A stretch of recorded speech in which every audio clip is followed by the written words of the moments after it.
Right, providing that my OBS is working, good evening everyone. Welcome along to PSGL F1. We are here tonight for round number 4. It is season 32. This is the Canadian Grand Prix. This is PSGL F1. And this is different. My name is James Head, and I'm going to be taking to the stream as your lead commentator for tonight. An absolute delight to be taking you through the top tier for the second time in my PSGL career. A man that has done it all before, though, is sitting on the right-hand side of me, looking gorgeous as always. It is Mr. Aidan Carter. Aidan, how you doing?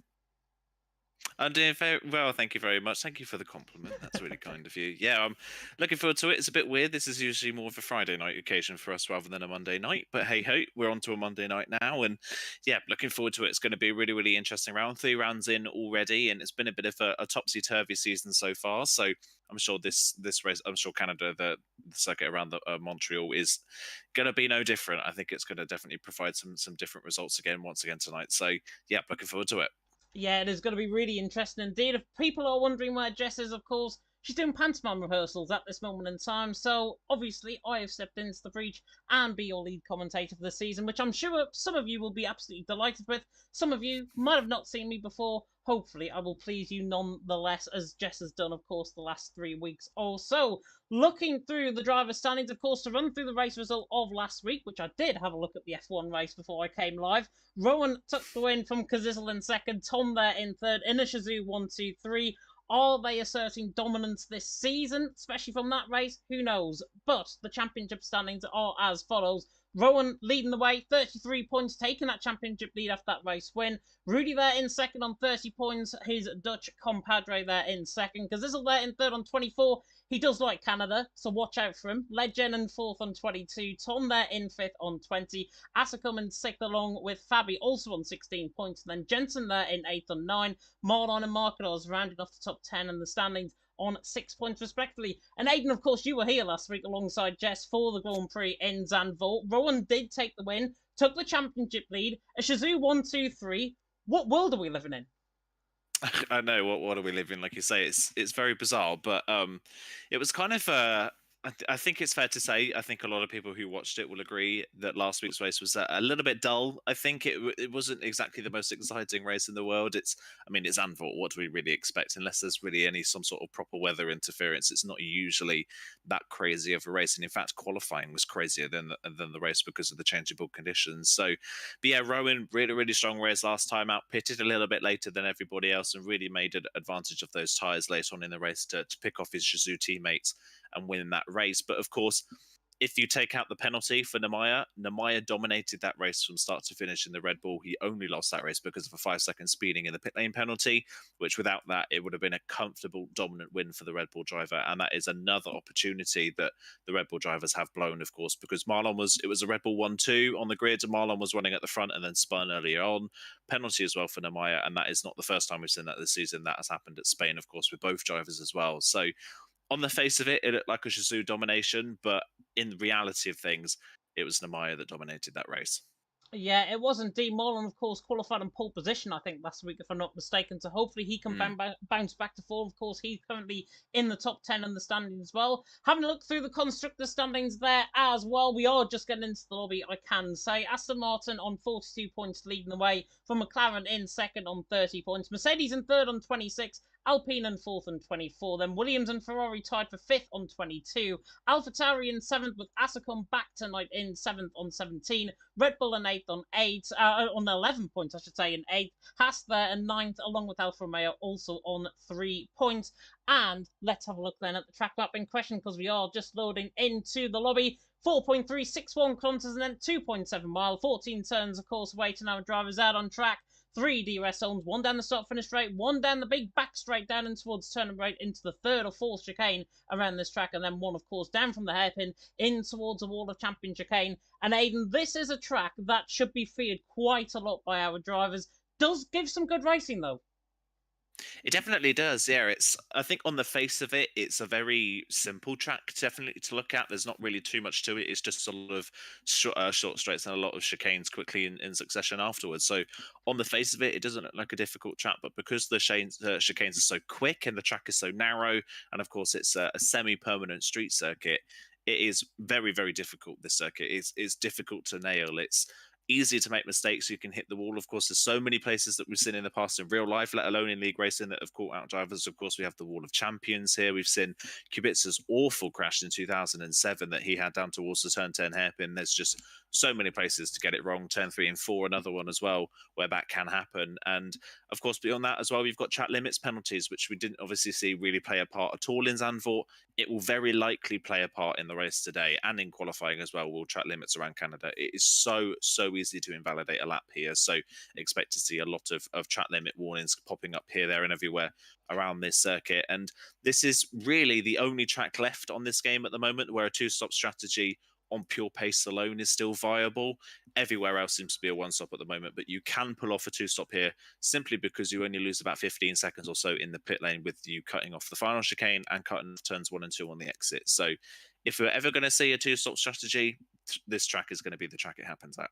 Yeah, this track might be the track it happens at. Indeed, into the hairpin for the first time with Fabi. He's the first man out on track, of course, in the Alpine. And he'll be looking to try and get, obviously, in the Williams, I should say, not the Alpine. They're both blue cars. You can probably forgive me on that one. Fabi, though, the first man out on track. He's on the run down into the Wall of Champion chicane and will take aboard a lap then of the Canadian Grand Prix circuit, the circuit Gilles Villeneuve. Wall of Champions just off the right-hand side. I'll come on to my fact about that in a little bit later on. As Fabi now on the run toward the line, starts us up on this lap. On the run down in towards turn 1, through the left-hander of 1, then through the right-hander of turn number 2, Geezered up coming out of turn number 2, and then in towards the uphill section, just slightly downhill then in towards turn number 3 and 4. Vettel, Hamilton, 2019. Mercedes and Ferrari going at it, of course, through there. Fabi now coming through the right-hander of turn number 5 and in towards the first sector. Split 19.4 in the first sector from Fabi, not looking too bad at all. He comes through 6 and 7, and then on the second DRS zone, all the way down the back straight in towards the next chicane of turns 8 and 9. And this is the chicane that can catch drivers out. If you take too much curb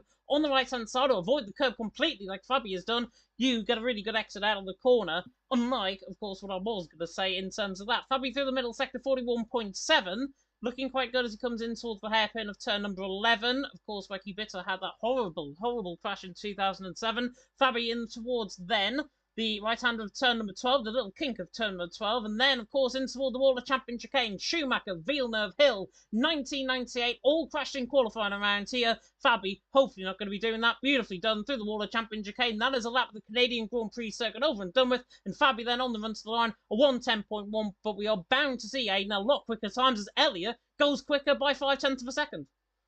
Yeah, it's a good lap there from Ellie. I'm on board with Rudy at the moment, who's just coming down the back straight. There's a lot of drivers going out very early, which suggests to me that we could potentially be seeing some rain in this qualifying session because everybody is queued up for a lap at the moment as Warp has retired on track. That is a crash, it seems, coming out of turn number 2 as here comes Rudy, second in the championship at the moment, coming up towards the line. Where can he put the McLaren? Goes to the top on a 1:09.5. So a bit more like it there for Rudy, who struggled last time out in Zandvoort up to the top of the timesheets. But Ray in the AlphaTauri at the moment, currently second fastest. That is a good lap time for them, who's not really shone so far this season. So good to see Ray a bit further up in the standings as well, of course, with this first one. Seeing Oggiano up to the line in the Ferraris. Nando goes P4. Oggiano crosses the line only 14th, and the time is not representative, so he'll be going again on that set of soft compound tyres. It seems we're just waiting now for Gazizel, who is one of the early favourites for pole here tonight, has invalidated both of their first runs on this set of compounded tyres, and Amaya is in the pit lanes. So two drivers you would expect to be right at the front in qualifying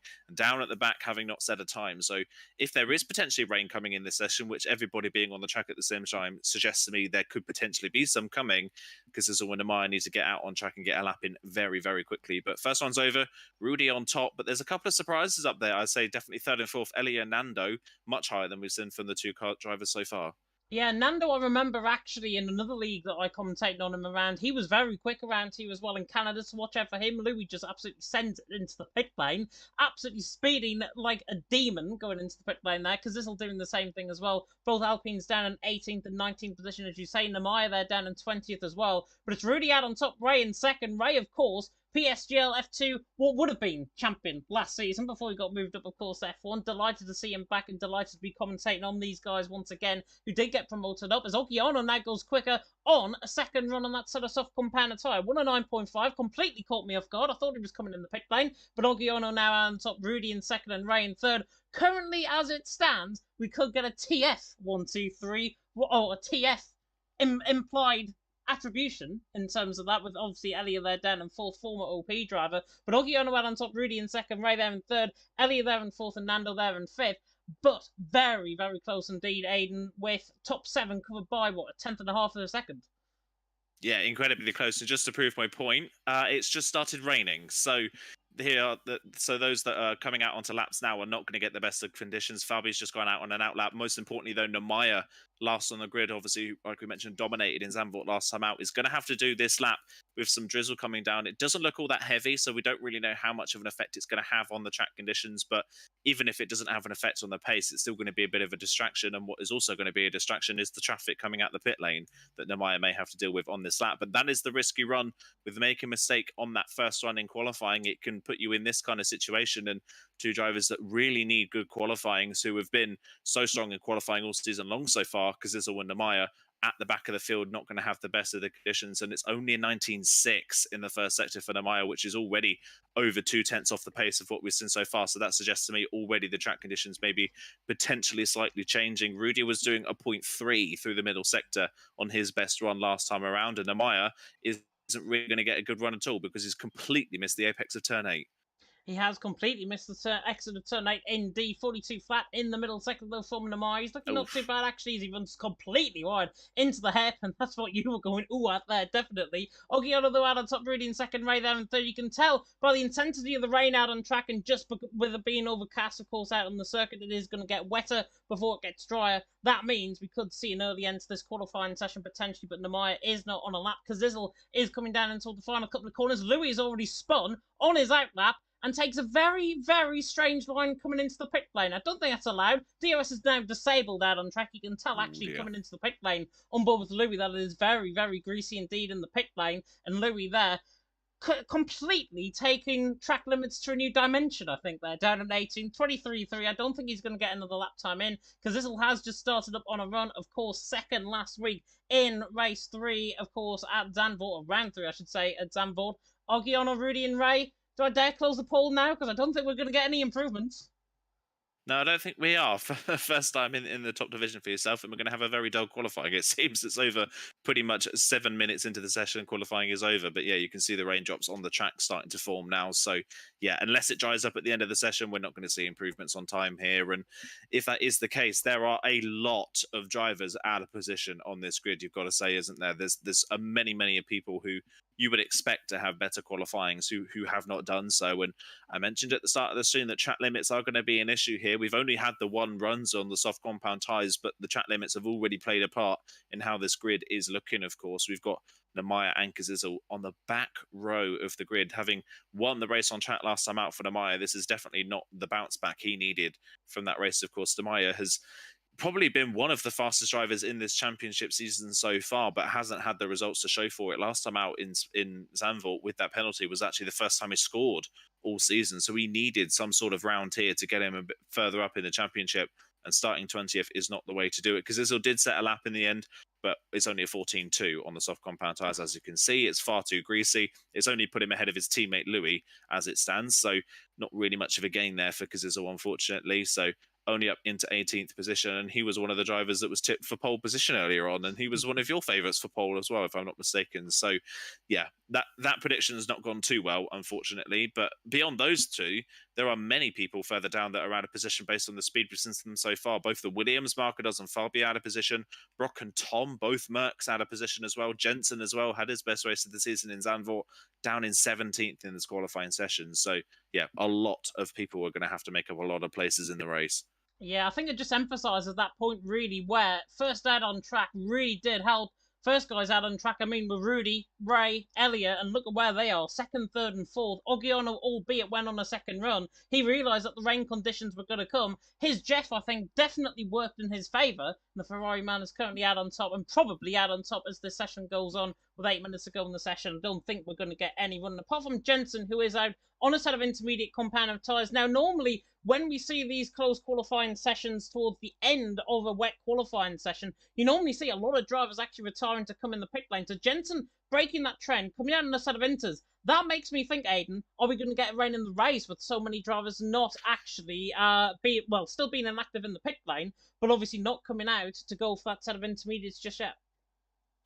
Definitely potential for it, yeah. If many drivers are going to come out on a set of intermediate tyres, then there is definitely the potential that there could be some sort of rain in the race, and they just want to get their setup sorted as well.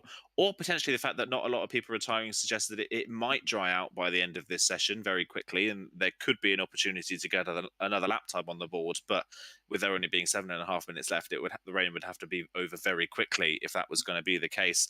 I don't really know. I think it's hard to say. If there is going to be potentially rain in this race, I think the times would have been a bit slower than they are, but it's not exactly as if the times are all that fast, you've got to say, in this qualifying session. Obviously not helped by the fact that they've only been able to put one run on the board as it stands, but they're still not particularly fast, these laps in qualifying. So maybe there is a bit of a wet setup on these cars, and maybe that is why a lot of drivers are waiting to see if they can go out in these intermediate conditions. I mean, Ogiano has now joined Jensen out on the track, so Jensen's not completely on his own. Just for context, by the way, pole position in Formula 2 was a 1 minute 9.2, so we're 3.5 tenths off. So maybe that does suggest that some of these drivers have a wet setup on. Yeah, definitely so. That was Namskull, of course, who set pole position in F2. I don't know how Evan Dalton is getting on with his first stream on the capture card and on OBS and everything. Hopefully everything's going according to plan. I did set him up, so he might be blaming me in the stream a little bit later on. Ogiano, the one on top, Rudy in second, Ray in third. 6 minutes ago in the session, Ogiano is just starting up on a lap. Obviously, we're not going to get him any improvements unless these guys have got a jetpack underneath their car, and they do go sub 1 minute around here. Don't see it being likely, but of course, 2011, I think, comes to mind for a wet race around here. Jensen Button in a 5-stop race. Absolutely class act in terms of the 2011 race. The longest race, I think, on the F1 calendar for sure, as Ogiano spins coming out of turn number 5, and that is definitely not flat out coming through turn number 5 there from Ogiano. He spins. Luckily, though, not going to get an improvement on the board, regardless of him actually trying to go. Yakita's now retired in the pit lane. I think Elia has done the same. Legend has done the same as well. But Ogiano there, it is very, very greasy out on track, and Ray certainly fighting his car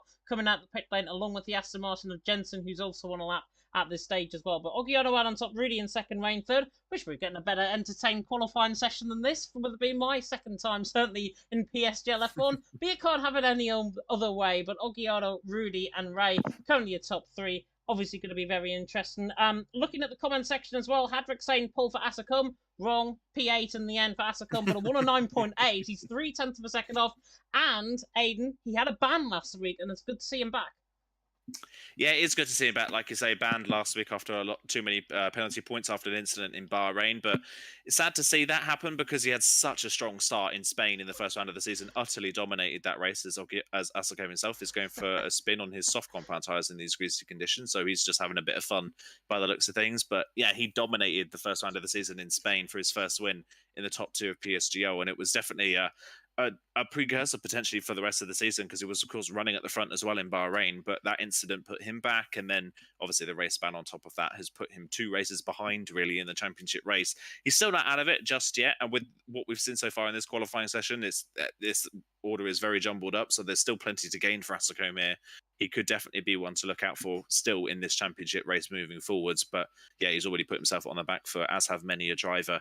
By the way, as well, completely forgot to mention Ogiano with the pole position. Of course, this is Ogiano's first race back, having had brake pedal problems in the last 2 rounds. Of course, he picked those up in the first round of the season in Spain, pretty much straight into the lobby, and his brake pedal broke, and he had to miss the previous 2 rounds because of that. This is his first race back, and he's immediately rewarded with a pole position. So not at the start of the season Ogiano would have wanted, but a pole position in his first race back is definitely a great way to bounce back from those technical issues. Yeah, definitely so. And obviously, it's good to see him back, obviously, without those brake pedal issues. Hopefully. Don't want to put a cursor on things, certainly going into the race. At least he's P1, and at least if his brake pedal breaks, at least he's going to be ahead of everyone if that does happen, potentially. That's all I'm going to say. Ogiano out on top, Rudy in second, then Ray in third. Looking through the chat as well, Samuel Brandt saying go Jensen, Ghost King saying go Marlon. Of course, plenty of support there in the chat already, which is good to see. And if you are very much interested in supporting our drivers, of course, out on track tonight, let me know, let us know in the comment section who your top 3 is, certainly for the race. Nando, they're currently in 5th, of course, was F2 last season, now promoted, of course, to F1 this season. A 109.645 on that to the soft compound tyre. Put him up there with Elia, and I'd like to see that fight because Nando gave a really good fight to Ray in the early part of last season in PSGL F2, so comes a little bit rings and bounds for me, certainly. But Ray and Nando, Very interesting to see how they get on. They're third and fifth position, and Nando is ahead of PSGL F3 champion Marlon as well. Yeah, of course, it's going to be interesting to see what they can do. And Nando, of course, as well, had his best race of the season so far last time out in Zandvoort. Alfa Romeo were the only team not to score in the first 2 rounds of the season, and Nando managed to put himself inside the top 10. I think he came in with a P8 finish last week in Zandvoort, and yeah, was running around with the likes of Jensen for the majority of the race and was holding his own, had a really good, strong run. So hopefully that's instilled some confidence in Nando now in the top division of PSGL when he can build on that going forwards, which he definitely has with this qualifying session. And just to hark back to Zandvoort once again, Elliot qualified pretty well last time out in Zandvoort in those changeable conditions, managed to qualify inside the top 10, but unfortunately for Elliot, plummeted through the field in the race to not score any points. So for Elliot's sake, he'll be hoping that history doesn't repeat itself this time around and he doesn't fall through like he did in the previous race. Championship leader, of course, Rowan, 3 points in the championship lead, only 9th on the grid. Second place in the championship, Rudy on the front row. So advantage Rudy in the opening stages of this race. The opening stages of the race when the race gets underway, of course. So that'll be interesting because it's a bit further down. And Legend as well, only P7 on the grid. And so far for Legend, I don't want to turn this into a stream of talking bad about drivers, of course, but after the end of the season last season that Legend had, I think a lot of us were expecting a bit more from Legend this season, but so far he's not won a race. He's only finished on the podium once as Legend so far in the first 3 rounds, which compared to how he ended off season 31 is a little bit of a surprise. Yeah, I think, though, from my perspective, certainly, form is never permanent. You're always going to have bad race. I think Legend is probably in that quiet period at this stage where his form, obviously not hitting the heights of last season where he won by 20-odd seconds in the United States Grand Prix at the end of the season. And they're in 7th position. He's got Marlon and the likes around him, Nando, Elliot. He should be very happy, I think, with his qualifying. He's certainly ahead of Asakuma, who I think is one of the favourites coming into tonight. Same with Rowan there as well. He's down in 9th position. Heavy rain, by the way, in this qualifying session. That's why you've seen Louis still out there on a set of intermediate compound tyres. The rain is definitely getting heavier. But obviously with Legend and Asakuma 7th and 8th position, Rowan, their championship leader, as you say, down in 9th, and Frankie PSGL F2 runner-up, I think it was last season, or was he champion last season? God, I forgot, and I commentated on PSGL F2 last season, as Louis goes for a spin. Frankie there in 11th position, 109.9. Not too disgraced at all in this qualifying session, but everyone further down the field, the likes of Tom, the likes of Marquez, who's been up there so far in this season, the likes of Brock, Jensen, Kazizel, bit of a shock further down the field. Namaya down in 20th, watch out for him.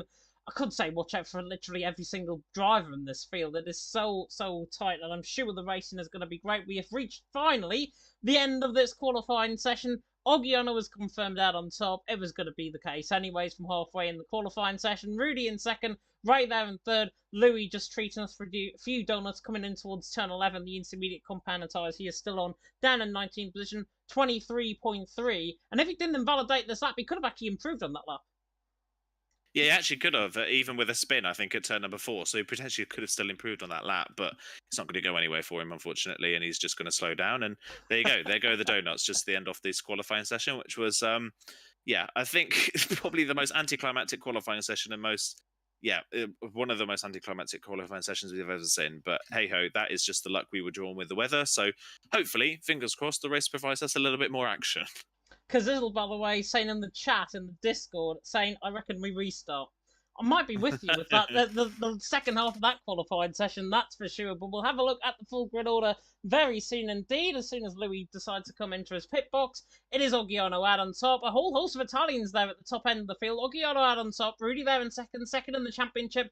In second position, looks to be the leading contender potentially tonight. Ray there in third with Elliot in fourth. Nando there in fifth. Marlon there in sixth with Legend in seventh and only a tenth of a second covering the top six. Not too bad going at all. Asakuma there in eighth, Rowan in ninth, now up in the top 10. Frankie, Yakita, Tom, Marcados, Fabi top 15.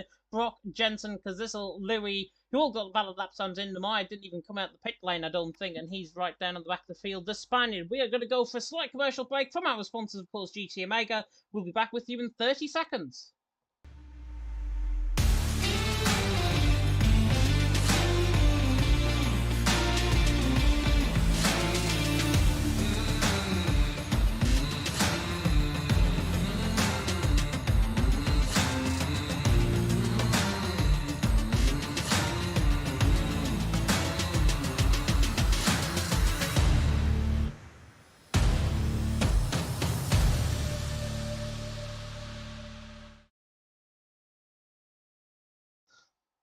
Welcome back, everyone, to a much changed Canadian Grand Prix Circuit Gilles Villeneuve. Beautiful blue skies and sunshine. That means everyone is going to have a full crack of 36 laps. And Aiden, 30-second countdown on. What can we expect from the Canadian Grand Prix? Like I said earlier, I think this could be a race that's defined by a lot of penalties and a few mistakes as well. It's a difficult track. Overtaking as well, even with two DRS zones, is pretty difficult. So yeah, it's going to be interesting to see who can come out on top on this one, and can we get our fourth different race winner out of four? Who knows? 5 seconds then on the clock. Full grid, 20 drivers. Hopefully nobody goes barreling down in towards turn number 1. But we are now set for PSGL F1. It is season number 32, round number 4 of the championship for PSF1. And it is... lights out and away we go. Ogion gets a very good start. Rudy is a much stronger start though and is going around the outside actually in towards turn 1. It's 3 wide in towards turn 1 as Ray tries to hook it up on the inside line. Ogion though somehow holds the lead. Rudy there in second, Ray in third. The old pinch point in for a little bit there. Nando and Rowan got very close to each other in the mid-pack, but Ogiano leads the way. Rudy in second, Ray there in third. There's been contact further down the field. I think Jensen has been spun coming out of turn number 2. Ray right on the back of Rudy. There is already a yellow flag. There's already a VSC out on track. Ogiano leads the way, Rudy in second, Ray there in third, and I think that might be for Jensen losing his front wing. Yeah, Jensen just caught the end of that, spun on his own coming out of the exit of turn 2 after contact with another driver. I think Louis may have been caught up in that one, and potentially Kazizel as well. There is definitely other drivers in the field with damage. I think one of the Haas cars, potentially Yakita, may have some front wing damage as well. So down the back of the field, at least a little bit carnage, but at the front of the field, fairly clean so far. Fairly clean so far indeed, and a little bit of a change up in the mid-pack certainly. Marcador's on a set of medium compound tyres, Louis on a set of soft compound tyres. Everyone else is on a set of hards. It looks like we're going to get green racing very soon indeed, probably at the end of lap 1, but Ogiona leads the way, Rudy in second, Ray there in third. Bit of an anticlimactic first sector there, to be honest. Marcador's is up 3 positions, Frankie up 3 positions as well, Namaya also up 3 positions, right down from the back of the field, the Spaniard doing well. So Ogiona nearly hooked over the curb there into the wall of champions, but Ogiona leads the way.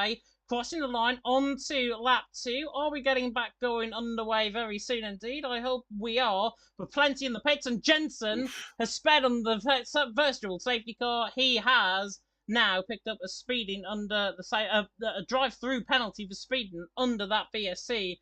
If his race couldn't get any worse, I think it just has. As we now get back green racing, and Ogiona leads the way, but has got Rudy and Ray all over the back of him coming out the first sector. Yeah, very, very close. Further down the field, Frankie as well, having a look at the back of Rowan's car as Marcador's on those medium tyres. They'll be up to temperature a bit quicker than the hard, so he's trying to make places early on, trying to see what he can do. So he's up into the top 10 already. Asacombe's not had a good start at all, down 3 places into 11th place. So yeah, not a good start, unfortunately, for the AlphaTauri drivers. Dropped out of the points positions. It was 4 drivers that pitted in the end. Louis, Yakita, Brook, and Jensen, of course.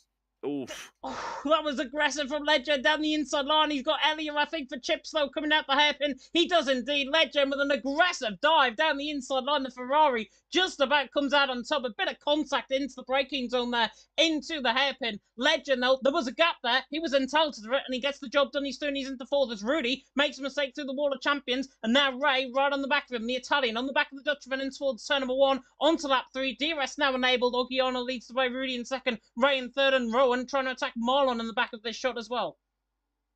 Yeah, Rowan trying to get through. The train is incredibly close together at the moment, and that's why you have to make those unorthodox moves at the hairpin like we've just seen Legend do. But yeah, fair move from the Ferrari drivers up into 4th. Had a good start, up 3 places as well as Legend, so trying to march his way forwards in this race as well. Just trying to see if anybody else further down is close to the move. Marlon on the back of Elia.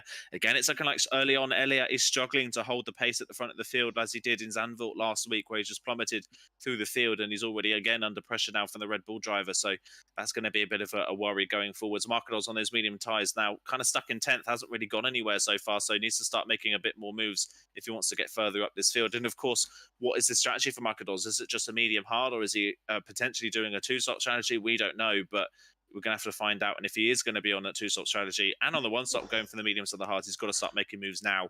Otherwise, he's just going to get caught in the pack later on. As at the front of the field, Ogiano still leads. Rudy, though, in the DRS range, getting closer at the chicane, but the chicane is not the ideal overtaking place. Turn 1 is the place you want to get the move done, and Rudy's nowhere near fast enough through the chicane to be close enough to make that move. And neither's Ray, because Legend's right on the back of him in towards turn number 1. He's going to look maybe for the move down the inside line. Marlon's already through, and Elliot in the background. He's into 5th as well. Goes barreling in towards turn 1, a little bit hot there on the brakes, but Marlon there in 5th. Elliot there in sixth. Legend still stays in fourth. We stay as we are. Togiano leads the way. Rudy in second. Ray in third. At the end of lap number 3, onto lap 4 now. Kazizel, by the way, made a move on the Maya, which is why I went ooh there in the background. That was into the hairpin at turn 11, and he is soon he's into 15 and has latched onto the back of the train as well, along with Namaya. So they're going to be quite quick as Louis sets a new fastest lap of the race. Jensen has came in to serve as drive-through penalty there as well. Wouldn't be surprised entirely if he actually does come in and retire. But Ogiano already trying to drop Rudy out of ERS range. He's got around about 10% less than Rudy at this stage. Rudy just using a bit of EOS there coming out of the chicane as well, and has got Ray and Legend for company in behind. It is going to be quite Constantina up, and speaking of Constantina up, I think Fabi was trying to lunge for a move down the inside on the other side of the track there, down on the inside of Tom. Doesn't get the job done there, but he's right on the back of him, running down the straight in toward the wall of champion chicane. And do you know what, Fabi? This move is on the German on the outside line of the Brit. They're not going to go side by side into the wall of champion chicane, are they? Fabi tries to hang around the outside, doesn't. Fair play to them both. They both back off, and Tom has now got a great run on now. We made a mistake coming out the wall of champion chicane. They're not going to be quite close enough. Frankie very close to the back of Rowan, I think, going side by side through turn 1 and 2. He tries to go all the way around the outside. The championship leader, Rowan, just about hanging on. Frankie on the inside line. The McLaren, and now the Aston Martin side by side into turn number 3 and 4. There was always going to be contact there. Rowan picks up a 3-second penalty. Hamilton and Vettel-esque then. I think Rowan is waiting up at the worst point of the circuit, trying to let him through, and now he's let Nando through. So Nando through, and he's into 7th. Rowan there, to be fair, lets Frankie back through. Great sportsmanship there. He's now going to have a clean run of him down in towards the chicane of turns 5 and 6, and now in towards 7 and 8. And Rowan still up the inside line. Oh, forces Frankie off track. It's getting a bit aggressive, and Frankie somehow keeps that corner straight line, and now Marcados is in for the fight. Yeah, that was a bit messy. Marcados down the inside of Rowan now, trying to get the move done on the championship leader at the hairpin. Can he get the move done and through? He's not quite going to get the run out of the hairpin, but yeah, that was messy. That was really, really messy there, and I wouldn't be surprised if Rowan tries to get that penalty removed. He was properly forced across the grass between turns 3 and 4, and that was, yeah, really not fair racing at all there from Frankie. He kind of sent that down the inside of turn 3. That was never going to stick. So, yeah, very interesting few corners there for Rowan, our championship leader, who's now dropped to the back of this lead train. Of course, Nando up into 7th, but has no ERS and is not in the DRS range of the drivers in front. So that has split this early pack up just that little bit as Frankie misses the corner there at turn 1 as well. Runs wide at turn 2. That's going to give Asacombe an opportunity to have a run up towards turn 3 and 4. Does Asacombe jump at the opportunity? Not quite close enough, but I wouldn't be surprised if there's some sort of front wing damage on the front of that McLaren that's potentially going to slow him down, because he did have a couple of hefty whacks along the side of that Aston Martin in that previous lap. So wouldn't be surprised if there's damage on the side of Frankie's car. And again, Frankie, F2 champion from last season, hasn't scored a point so far this season. And again, it's just looking a bit race rough at the moment. It's not been a great season so far for Frankie. He's made a few mistakes, and there's another one there to boot as well. Lap number 5 of the Canadian GP was not one that Frankie will want to remember. Yeah, he's still in the points, though. He's down in 10th position, all fighting for points at this stage, because Kazizel, by the way, lost the move to Namaya. Speaking of which, he's going down the inside on the hairpin, isn't he? That's ultimate Kazizel there. Down the inside, gets the job done. Puts me now probably in a food coma, I think, after that one. Kazizel there in 15th, Maya there in 16th. That was good. And Marcados is through as well on Rowan. And Aslay saying in the chat as well, Rowan is dirty. Of course, leave it up to the stewards. Don't decide in the chat. Leave it up to the stewards. But, oh, as he gets a real snap of overseer coming out the wall of champion chicane. Rowan on the back of Marcados and Nando. At least, though, he handed that back the position. But it's get as good as you're given, basically, I think, in terms of that. The stewards will definitely have a look. Of course, they need to report it if they do. And if they do, I'm sure the stewards will have a look at that. Ray right on the back of Rudy there for 2nd and 3rd position as well. The AlphaTauri man on the back of the McLaren, as Louis picks up a 3-second penalty right down there at the back of the field. Everything there is splitting up. We've got a group of 6 leading the way, or group of 5, actually, with Elliot just dropping off as well into a bit of no man's land. Nando and Marcados are 7th and 8th, and they're dropping off into a separate group, which is then the second half of the train all the way down to Namaya, as Brock has had a spin coming out of turn number 2, exactly the same place as Jensen. I don't think he's lost his front wing, though, and he can recover that car. Marcados, though, on the back of Nando, in towards the hairpin, getting quite close, not quite close enough, though, as we've been joined by PSGL royalty. George Morgan's in the chat. Hello, George. Hello, good evening to George Morgan. But yeah, here comes Marcados. I think he's going to go for a move on the Alfa Romeo here. He's just going to breeze past in that DRS zone. Yeah, nothing Nando can do. He's got no ERS to play with. The Marcados on the medium compound tyres is just plain faster. And of course, that will give Marcados DRS down the pit straight as well, just to help him cement that P7 position. So, been a good race so far for Marcados. The only one really trying that alternate strategy of starting on the medium compound tyres. And he's gained quite a few places so far. I think he's gained 7 places in this race so far. So it's been a good start to the race for Marcados. And crucially as well for this train, they'll be hoping they can keep up with Marcados and that Marcados can close in on Elliot and reform that DRS train, which there's definitely all the potential to do that. And in fact, Marcados is almost ready to get back in DRS range straight away. So yeah, that is one thing, one saving grace potentially Fernando and Rowan going further forward in this race. So yeah, there's a lot has gone on so far. We're only 8 laps into this race, and looking at the front of the field as well, Oggiano still leads. Of course, Rudy in second position is just saving his ERS, waiting for the right moment. I was on board with Ray last time around on the previous lap, and at turn 9 he had a massive snap of oversteer. I thought Legend may be close enough to capitalize on it, but Legend decided against going for that. So yeah, it's everybody's driving a little bit on edge at the moment, and it's just kind of waiting to see who's going to be the first one to pull the trigger or make a mistake. And as we predicted, Marcados has used up all of his ERS, but he's got back within DRS range of Elia and has reformed that DRS train. Yeah, I think it's pure pace actually for Marcados. He had no ERS around 16% into the hairpin, then used a bit more up, and now he's within a second. He's only got 8% left, but he needs to save up that ERS, maybe a little bit of lifting and coasting, I think, in towards the corners. Lap 9 out of 35, a 5th distance here in PSGL F1. Of course, you can use the code PSGL at checkout for 5% off of all GT Omega products, which I forgot to mention, of course, in the intermission break. Oggiano leads the way, Rudy there in second, Ray there in third, Legend there in fourth, with Marlon there in fifth, Ellie in sixth, Marcados, Nando, Rowan, and Frankie top 10. Then it's Asacom, now up, Tom, Fabi, Kazizel top 15. Namaya also in that train in 16, along with Yukita. Louis Brockers came in the pit lane as the first retirement there coming into the pits. And Jensen there right down the back of the field. And wouldn't be surprised if he does follow him after that drive-through penalty, after that early spin as well from Jensen, the former WR champion, of course, maybe still to be crowned WR champion, of course, on Friday. But Oggiano leads the way. Rudy there in second, Ray there in third. Rudy is just hassling the back of Oggiano. That yellow flag, just ignore it because it's Brock's AI coming out of the pit lane.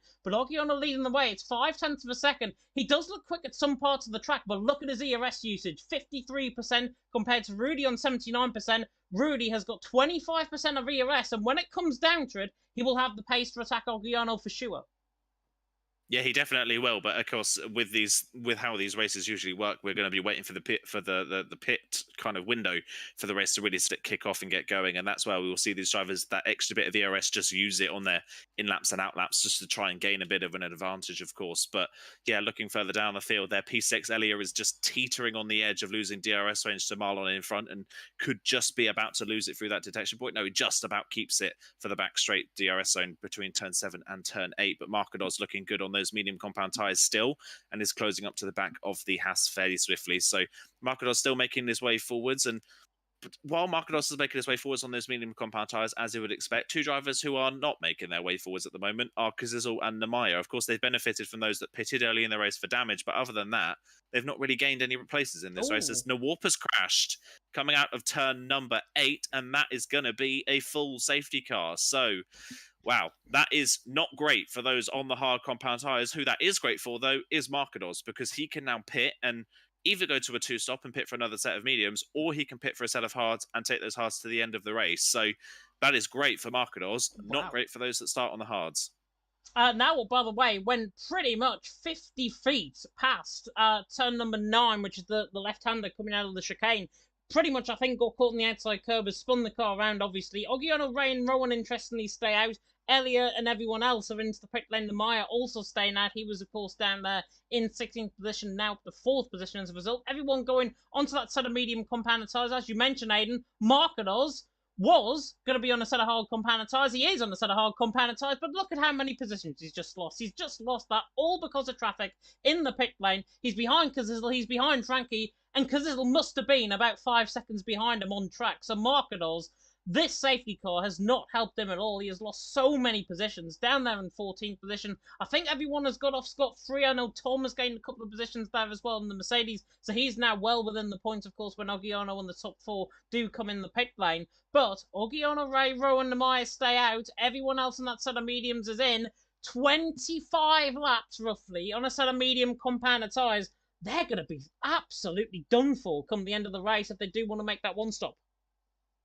Yeah, it's hard to say what's going to happen here. I think there is potential to get those medium tyres to the end of the race. I think it can be done, but we've seen around Canada in previous games and on this game that because the pit lane is so short here, if you do have a big pace drop off on those medium compound tyres and someone pits for a fresh set of tyres with 10 laps to go, they're going to catch you so quickly around this track, especially around a track where you've got so many quick direction changes. The last thing you need on a track with quick direction changes is incredibly worn medium compound tyres, because you're just going to slip and slide all over the place and you'll run the risk of either getting a penalty or just flat out spinning. So yeah, it's going to be difficult. So I'm potentially a little bit confused as to why Oggiano and Ray have stayed out, considering all the people around them pit as well. I think it's not a surprise that Rowan and Namaya have stayed out. They were further down the pack anyway. I think they needed to try something else a little bit different to get themselves further up and hope that it plays into their favour, especially Namaya, of course, who was running down in 15th before the safety car period. So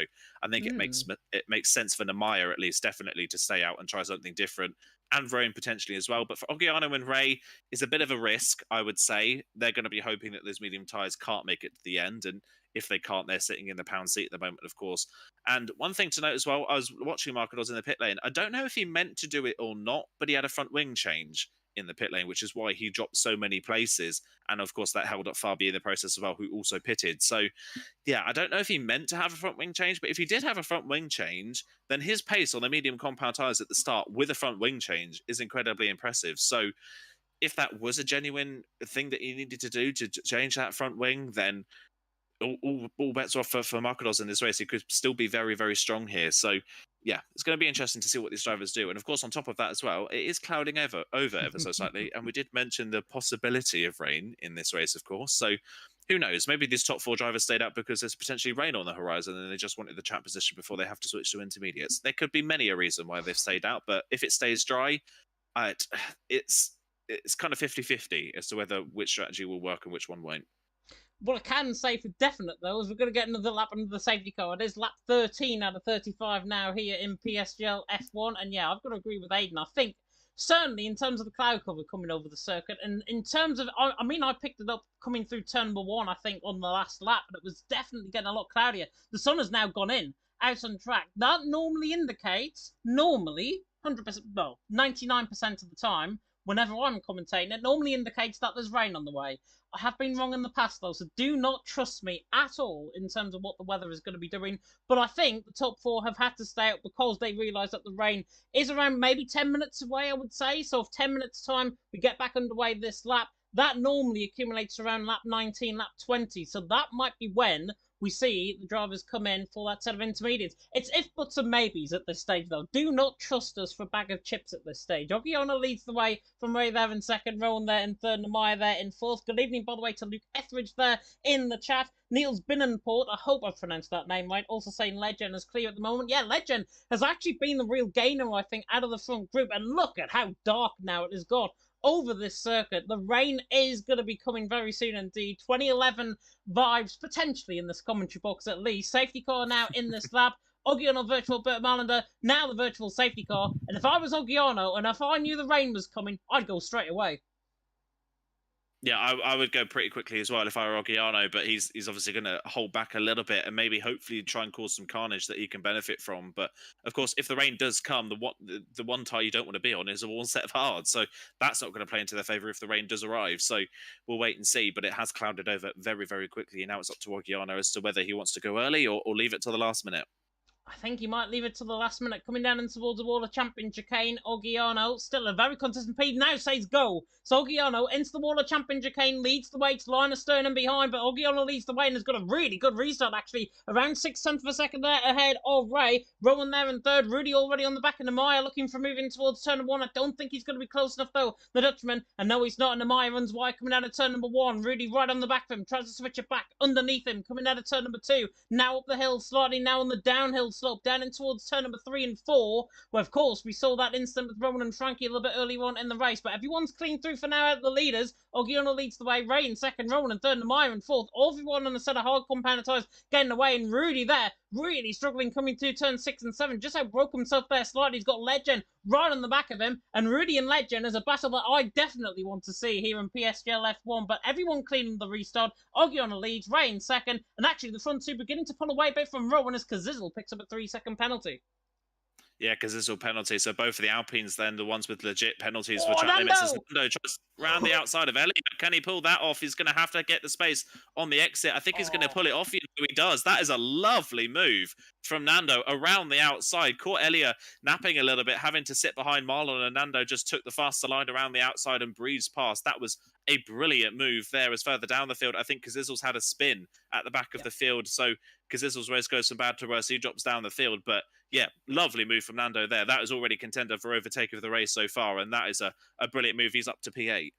Yeah, that was absolutely filth. Absolute filth from who was it again? I've got. Nando. Oh my god.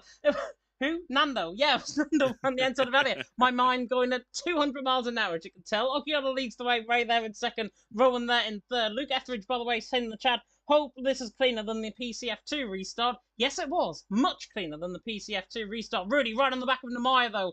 Obviously, in that sort of hard compound of tyres, he has got probably a couple of laps until he tries to make a decision whether or not he'll come in the pit lane, if, of course, it does rain in this race. And now Rudy's right on the back of him, looking to the inside line, trying to dummy him to the inside line, has to go around the outside then in towards turn 11. He'll try and get the switch back, but that is perfect car positioning there from Nemaya. That is beautiful car positioning there from the Red Bull, and he stays there in fourth. Rudy still on the back of him. Legend on the run down the hill in towards turn number 13 and 14 of the Wall of Champions. Chicane and Legend is catching quickly on the back of Rudy into the Wall of Champions. Everyone's going to be still in behind. The front two are pulling away there from Rowan and Nemaya. Third and fourth position. Rudy, though, still on the back of Nemaya. DRS is now enabled. Maybe not much longer as Rudy now to the outside line of turn number 1. Tries to get the job done all the way around the outside. There's limited contact between them both, and Rudy up the inside line. Much fresher tyres, much fresher ground. Gets the job done. Letting Legend there in the pass as well. Nemaya and Legend side by side towards turn number 3 and 4. Just about get through that unscathed. And then Nemaya is now pretty much hunting with the lines in behind as Nando goes all the way around the outside of turn number 6 and 7. And Nando all of a sudden is up to 7. And Nemaya has lost 4 positions in about as many corners.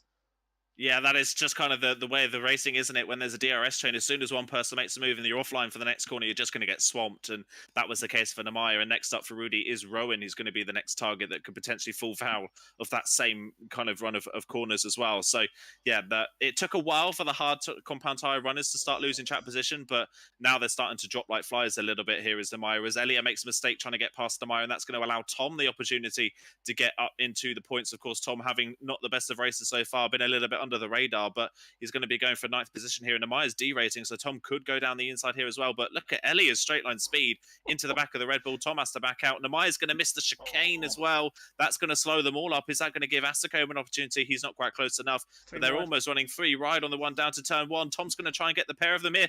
Elia sends it far too deep down the inside. That was never going to work. Elia's off the track.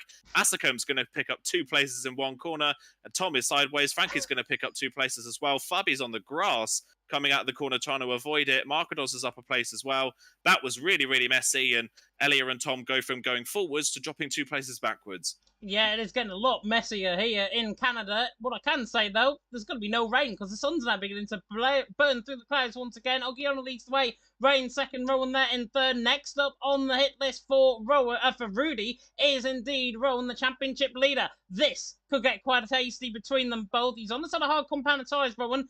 Not featuring at this moment in this race. Of course, there is a safety car potentially going to be coming out. Well, I don't think there's going to be a safety car coming out. Hopefully, there isn't. But if there is, then Rudy's in really fine fettle to try and catch Rowan. He might even catch him down the straight into the World Champion chicane. Asacombe on the back as well of Nemaya. In fact, down the field has got the job done. He is through down the straight into 8th position. Nemaya there dropping down into 9th, and Jensen is through into 14th. He's making good ground through the field. Here comes though Rudy on the back of Rowan once again. Not quite close enough, and Rowan actually has held back quite a lot compared to the front two. The front two have overexerted themselves, I think, in the tyres, and now all of a sudden, Rowan beginning to latch on. And I just wonder if Rowan is beginning to work together with Rudy here, and if that is the case, Rudy has to try and sit back, save his ERS. Rowan has to try and go forward. That's difficult on 17 lap ball hards. Yeah, it's kind of a bit of an odd decision that Rudy has to make here, because he can. If there's no rain coming and these front 3 aren't going to be pitting for those intermediates, then Rudy doesn't have to pass these drivers on track, because they're going to be dropping time when they eventually make their mandatory stop. But he could potentially also put some gap between himself and Legend if he passes these drivers before they pit. So it's kind of it's kind of a see what kind of works for you. And at the moment, Rudy's not exactly being aggressive. He's being a bit passive. If the opportunity's there, he'll take it, but he's not forcing any opportunities and taking any risks. So he's playing it safe so far. One driver who's not playing it safe, by the way, is Asacombe. He is absolutely flying. Look at the gap. He's put positioned himself into Maya in a lap, and now Frankie is going to make the move through as well and up into ninth. As first of the leaders in is Ray. So Ray's going to come into the pit lane for a set of medium compound tyres. That definitely suggests there's no rain coming. Always there's a bit of contact further down. It's Nando and Marlon coming down the straight. That was Hamilton Button 2011, quite literally, down towards turn number 1. Marlon, I think Nando was trying to go to the inside line. Marlon was having absolutely none of that. The former rivals, the former PSGL F3 champion in Marlon there in 5th, Nando there in 6th, the former PSGL F2 driver as well. He's there in 6th position. They got very close to contact. I think Nando did the best thing and actually back off in that. But that was all too close. It's Rudy still on the back of Rowan, and this now looks on into the hairpin. Here comes the McLaren on the back of the Aston Martin to the outside line. He might try and look to the inside line, and if they're not careful, both of them might get outdone by Legend on the brakes in towards the hairpin. Rowan just about hangs on there for 2nd. Rudy there in 3rd, but if I was Rudy, I'd take this and run with it because he is right on the back of Rowan. Rowan is not going to have any DRS down the straight here into the wall of Champion Chicane. Rudy, though, looks disappointing, actually, in terms of straight line speed. Just about gets past him. Is Rowan coming in the pits? No. Rudy through and he's into 2nd. And now into the race lead because Ogiano is in the pit lane. Rowan all of a sudden picks up the DRS, is now fighting back at him in towards turn 1. The two title rivals going at it here in PSGL F1. Yeah, they're going at it, but yeah, Rudy not really that fast of a car in a straight line, but now he's got some clean air. He can try and pull away potentially from Legend, but Legend, look at him straight away on the back of Rowan's car into 3 and 4, not close enough to make a move. But a bit of a mistake from Legend as well. That's going to allow Marlon the opportunity to get through on the Ferrari, and just like that, a small mistake, and Marlon's going to try and capitalize. Legend, though, going to try and fight his way back through. Marlon's again having none of it and forces the Ferrari wide, and Nando, ever the opportunist so far in this race, is going to pick up another place and going to go into P4 and a net P3 in this race. So every time someone makes a mistake, Nando seems to be the one capitalizing. He's now up into 4th all of a sudden in this race, and just that one minute mistake there from Legend has put him down 2 places. That's how close his field is so far, and a small mistake around Canada can cost you big time. By the way, after that pit stop, Ogiano still ahead of Ray, but Ray, of course, with warmer tyres, could have the opportunity to get past the Ferrari, but they are 7 seconds off the back of this train, and none of them, I think, are going to be pitting again, apart from Rowan, who's just lost the place now to Marlon down the back straight. So, yeah, that is going to have to be a lot of overtaking for Ray and Ogiano if they want to get back to the top positions that they were in earlier on in this race. And yeah, the field is spread out a little bit in the middle. Frankie has managed to get ahead of Elias, and Frankie now running in 7th, not keeping up with the train in front, but has dropped the train behind ever so slightly. And of course, Marcados on those hard compound tyres is running in 10th at the moment, has got Elia in front, and we can't forget Marcados, of course. He'll be on the better tyres at the end of this race, and if he can just keep within touch of the drivers around him, he could be really, really fast at the end of this race. Yeah, definitely so. Tom there in 8th, Elia there in 9th at this stage. Nando run on the back of Rowan as well. This looks easy pickings, actually, for Nando. He has a big snap of oversteer, though, coming out of the exit there of turn number 7 on the run towards turn 8 and 9. Apologies, by the way, my Wi-Fi is flickering between 3 and 2 bars. So if OBS goes off, you know what it is. Rudy leads the way, Marlon there in 2nd, Rowan there in 3rd, Nando there in 4th, and Legend there in 5th, and Legend not quite close enough to the back there of Nando, running in towards the hairpin, just about, though, on the back, scraping the barrel on the back of the Alfa Romeo there, but Nando on the back of Rowan is going to try and get him down the straight, going to try and burn all of that ERS. He's going to look to the inside line here. The Alfa Romeo on the back of the Aston Martin. Is the Aston Martin going to decide to come in the pit lane? No, sticks it in there, Nando, picks up a 3-second penalty. That's a bit of an unfair one, if I've got to be honest there. He didn't really ride over the curb. Legend there through and he's into 4th. Rowan loses 2 positions for the price of 1. Fernando there in 3rd. That 3-second penalty didn't look like much of a cut, but it's enough of a cut for the game to reward it. I think that'll get removed. Yes, I don't think it will get removed, but I think Nando could potentially be a little bit aggrieved there with Rowan. I think Rowan's not in this race at this point. He's got a penalty himself, and he's not pitted. 10-lap-old harder compound tyres. I don't really understand why Rowan felt the need to keep his nose in that chicane and keep it side by side through the chicane. I think Nando will feel a little bit aggrieved by that one potentially, and that's going to cost him at the moment. He's running in a net 3rd in this race, so that could really cost him later on, of course, that penalty. So, yeah, I think he'll potentially feel a little bit wronged there by Rowan fighting that one a little bit too hard, considering the situation the Aston Martin's in, and he's going to go down another place now as Asacombe makes his way into the top 5. And after a poor start, when he was running outside of the top 10, Asacombe's all of a sudden in a shout for a podium. So he's been quietly working his way back forwards again, but Asacombe can't cut him out of a race victory. We maybe potentially doubted him a bit Oh, here earlier comes on in this Legend. race when he was having issues. Yeah, Legend. Nando, no DRS, of course. Legend's going to be back through and into third, and that is somewhat of a recovery after that little bit of a mistake, but he's got to get back within DRS range, of course, with Marlon and Rudy in front. Back to Niels Binnenport's comment a little bit earlier on, saying TF12410 GOAT. He also said Legend is clear in my opinion. Certainly with that straight line speed, if he carries that straight line speed in this race for the remainder of the 12 laps that remain in this race, Legend has got a real good shot of this race win. It's really that leads the way. He's second in the championship, of course, coming in tonight. As it stands, he will take the championship lead off of Rowan, who's there in sixth position, and Marlon spins, coming out of turn number 6 and 7. It's a very rare mistake from Marlon. Too much curb on the inside. Carson spinning round on the oversteer, and Frankie now goes past him as well. Marlon through. There is not one race that Marlon has without a spin, and Marlon there from second. Unfortunately, I rode on board with that through the entirety of that. He's on the back of his teammate in towards turn. Back at Frankie here down the straight, he'll breeze back past with a DRS, but that is the third time in 4 races that Marlon has spun out second place. He did it in the first round of the season in Spain. He did it last time out in Zandvoort. He was running in second and spun, and he's just done it again today. So no matter what it is with second place, Marlon just doesn't seem to be comfortable. Now Tom is going to send it down the inside of Frankie as well. That is some straight line speed from the Mercedes. He gets the move done. He's up into 7th position, so he's recovering from that little battle he had earlier on with Elia, of course, a few laps ago. But yeah, third race now out of 4 where Marlon has been in a position to finish at least second and has spun out of contention. So he's not fully out of it. He's still only P6 and he's in DRS range of Rowan, so that will be P5 fairly soon. But something about second place and Marlon just isn't going well when what could have been such a strong start to the season points-wise has really gone begging. Only 6 points to his name so far this season. Could have been so much more, but just far too many mistakes when he's running at the front.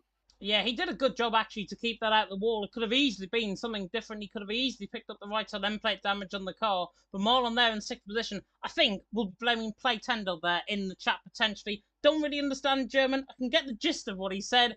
He looks so good. Now he doesn't. Marlon there in 6th position. We'll be blaming it definitely on Play Tendel as a result. But Legend leads the leads the way. Legend there in 2nd, Nando in 3rd, Asacombe there in 4th. Front 4 are pulling away. Rowan is still in there in 5th. He must be going for a set of soft compound tyres. Must be going as Marco sends the move on Jensen down the straight in towards turn number 1. Jensen tries to go all the way around the outside of him, and to be fair, he's got to try and get him back in towards turn number 2. A great fight between these both for the final point scoring position as it stands, and Jensen turns a negative into a positive, gets the job done. Great fight that between them both, and Jensen Thuni's into 10th position. Do not rule out the former WR champion just yet. Marco's there in 11th, but Jensen Thuni's into 10th. That will be for 9th position when Rowan does decide to come in the pit lane. But Rowan's strategy, Aiden, has got to be one thing and one thing only. Set a soft compound tyre. He's got to be well down the field, maybe even towards Namai Kazizel range. Yeah, he's going to be way out of contention. I think even if he does pit for a set of soft compound tyres, I think he's going to be so far back, it's not really going to matter. So I don't really understand this. I think the only thing he's hoping for now is the safety car and that other people pit at the same time as him so that he keeps track position. But yeah, without that, he's just going to plummet all the way to the back of the field and not really play much of a part in the final part of this race. So yeah, as here comes Marlon now on the back of him with DRS to just breeze back past the Aston Martin up into the top 5 once again. Is Rowan coming in at the end of this lap? No, he's not. He's going on again. Ugh. I think if you're going to come in for softs, you've got to do it now and give yourself enough time to use the soft compound tyres to work your way forwards. As further down, Oggiano and Ray, after their pit stops, are fighting, and Oggiano's up into 15th, and he's almost onto the back of this train of cars. The first target is Ikita for P14, but then after that, there's a bit of a gap to Louis, and then after Louis, there's a bit of a gap up to the train. So still a few places that Oggiano and Ray have to catch as Tom, the next person with a time penalty. Oggiano and Ray are going to be hoping that those on the medium compound tyres right now are going to struggle so much at the end of the race that they've dropped lap time, because at the moment, the second they get to the back of this train, I don't really see them going much further. Yeah, definitely so. Looking at the penalties, by the way, here, Nando 3 seconds. Same with Rowan, same with Tom and Elia down there in the top 10. Then we've got Louis on 9 seconds worth of penalties, and Kazil's there on 3 seconds right down the back of the field. His race has not gone according to plan, even from the early stages, even from that qualifying session, you could argue there as well. My favourite, certainly for pole position. Certainly not going to be my favourite now when he comes to Canada next week, that's for sure. Rudy leads the way, Legend in 2nd, Nando there in 3rd. Slizer saying as well there in the chat about Marlon, race is not over, there is still a chance of a good amount of points, and to be fair, Marlon after that spin, is coming right back into this. He's 1.2 seconds off the back of Asacum. Nando there is only 6/10 of a second ahead of Asacum as well. So if Marlon can use that last bit of ERS, it can drive Rowan and Tom, certainly Tom, onto the back of this train. Marlon has got a chance, an outside chance albeit, of the race win. But if he can keep up with the pace, if he can keep up with the front runners, Marlon has got a chance. And do you know what? He is coming back nearly out of DRS range there. He's just not picked it up on this lap around. But Marlon now, within a second, he is coming back in this race. And if he wins this, this will be the absolute recoveries of all recoveries. It definitely would be a great recovery. I think we've just got to. I think for him, he's got to hope that a podium is still on the cards. Of course, running in that second position, only 6 points to his name for the season so far. Has missed out on at least 2 podiums already this season. I think he'll just at least want to get that podium position if he can fight for it. And yeah, he's back in DRS range now, so that's going to help him no end. And of course, that will help him drop the drivers behind as well. So it's kind of becoming a 5-horse race at the front of this field now. We've got a yellow flag in sector 3. Fabi has crashed. That could be the safety car that Rowan needed, and there it is. That has fallen perfectly into Rowan's lap, and into the pit lane comes Asacome and Marlon. The top 3 missed the pit lane, and they are going to get caught behind the safety car. That has played beautifully into Asacome's hands. It has indeed, and Rudy, Legend and Nando, you've got to feel very sorry for them. They missed the pit lane. Ogiano and Ray, by the way, 4th and 5th position, they have been absolutely helped as well by this safety car. The safety car helps everyone here. Asacum is ahead of Marlon coming out of the pit lane, which is good for Marlon because he's on that set of soft compound tyres. Everyone know Aiden, Rudy, Legend, Nando, they missed the pit lane. It was so unfortunate. They were coming through the wall of championship chicane. They didn't have a chance to turn left onto that. They would have picked up a penalty otherwise, I think, for track extension. But Rudy, Legend, Nando, Ogiano and Ray are at a really good shout now at this race win. Just to think what could have happened if the safety car didn't come out. We were looking for 5-car race, certainly to the checkered flag. Now, I think everyone is going to be in this race. All hell is going to break loose. Yeah, this is going to be very interesting. I don't really know what's going to happen here because Ogiano and Ray, of course, in the pound seat with fresh and medium compound tyres, but then they've got a sea of drivers on fresh softs right behind, and there's only 9 laps left in this race, so it's not exactly going to be that much of a not even 9 laps. Sorry, there's only about 7 laps. Say it's when we cross the line, so the softs aren't really ever going to lose pace here. So if Asacome can get past Ray and Ogiano, he is in the pound seat to win this race, but he's got to get past Ogiano and Ray to begin with to be able to put himself into contention. Yeah, I do feel so bad for Rudy and Legend, especially Rudy leading this race. Has looked probably the favourite to win this race the whole way through, and it's just not looked. It's just not gone his way. That is possibly the worst time for a safety car to come out, is when you are in between the gap of the exit of the pit, when you're on the pit straight and the safety car can come out in time to beat you out of the pit lane, and you were just coming through the final corner and missed the pit lane entry. That is the worst possible opportunity for them, and for Legend and Nando as well. And especially feel bad for Nando. Even with that penalty, it was still looking like Nando could have picked up a top 5 in this race, and that would have been his best result so far. It's been a really strong race for the Alfa Romeo driver, and unfortunately, by the looks of things, with the penalty and the drivers on fresh tyres behind, it's potential that Nando could not really get anything from this race. The other driver you've got to feel sorry for as well is Marcados. With no safety car, his strategy was looking pretty solid. He was going to pick up a lot of places on penalties, and he could be fighting for potentially a top 6 finish, but the penalties are still there in front of him, but that tyre advantage he would have had is now completely out the window.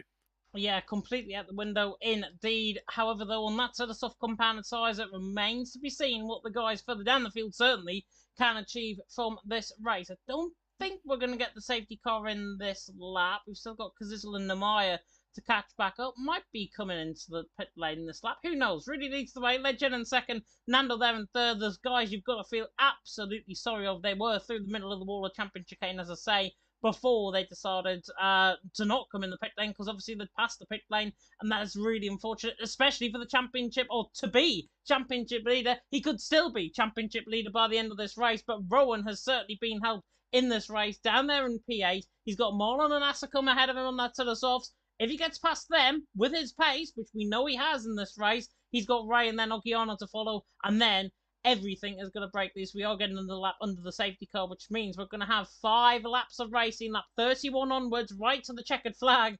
Rudy leads the way, Legend in second, Nando in third. I'm just going to call my phrase like I do every single stream, is Kazizel's back in the pit lane. Welcome to the wacky races. Yeah, this is It's going to be interesting. If the previous safety car restart, it was fine for 2 laps, and then it all of a sudden kicked off. So I wonder if we're going to see the same again, where it's just before the DRS is enabled, everybody starts going a little bit crazy. But yeah, I don't really know who's going to benefit from this and who isn't. I think obviously Rowan's got that 3-second time penalty, but we don't know if he's going to be able to get that removed or not. He may have picked up too many warnings to the point where he can't get rid of the penalty, but if he could, there is still potential for Rowan to be in a pound seat for a podium here. Of course, he picked up that penalty when he was forced off the road by contact with Frankie earlier on in this race. So we've got to keep our heads in that one as well. So if Rowan finishes, say, third on the track, there's still potential he could pick that up even with that penalty. So we'll wait and see. Frankie, speaking of the devil, further down in 10th, no penalty to his name on a fresh set of soft compound tyres, looking for his first points of the season. So that's going to be another one to look out for. Marcos as well with no penalty, trying to see if he can get into the points as the safety car is in this lap. And if I were Rudy, this time around, I would leave it to the very last minute. You don't want to go too early and give the soft tyre runners the advantage through the chicane so that they can get a run on the drivers in front. And I wonder what AlphaTauri team's strategy is here. Does Ray let Asicom go, considering Asicom is in for a fight with the title, or does Ray try and hold on and get his best result of the season? Yeah, who knows? Who knows? I think, honestly, AlphaTauri, if I was them, Asicom, I think, let them through. Ray there in 5th, Asicom there in 6th.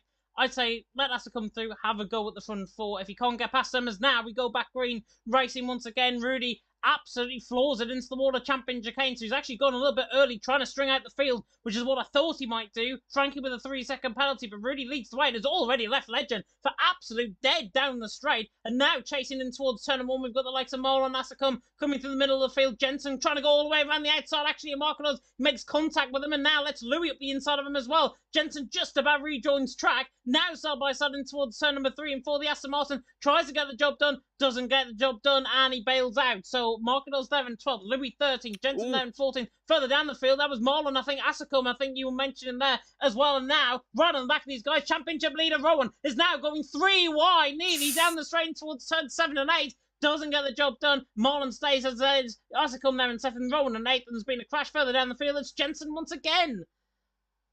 Yeah, Jensen once again is now Ray and Ogiano going side by side for P4. So rather than going forwards, they're fighting with each other at the moment. And Ogiano's going to send it in deep. That's going to give Marlon a great run on the exit of the hairpin. Surely Marlon can get a run here, but not quite able to get past. And yeah, rather than Asicom going forwards, he's gone backwards by one place. Marlon is now the lead soft runner onto the back of Ray here, trying to find a way through. And Ray is desperate to get past Ogiano, but can't do it. And they're not working their way forwards. They're not able to attack the drivers in front. So Rudy and Ledger could still hold on here. There's only 4 laps to go in this race. They're dropping Nando, and the soft runners are too busy fighting each other as Marlon can't get down the inside at turn number 1. The braking zone is just too short. He can't get the move done. Marcados now with a penalty further down as well. So any chance of points he had is pretty much out the window. But yeah, Marlon's got to get past Ray and Ogiano on this lap. Otherwise, Rudy and Legend can still finish 1-2 in this race with the gap they're pulling.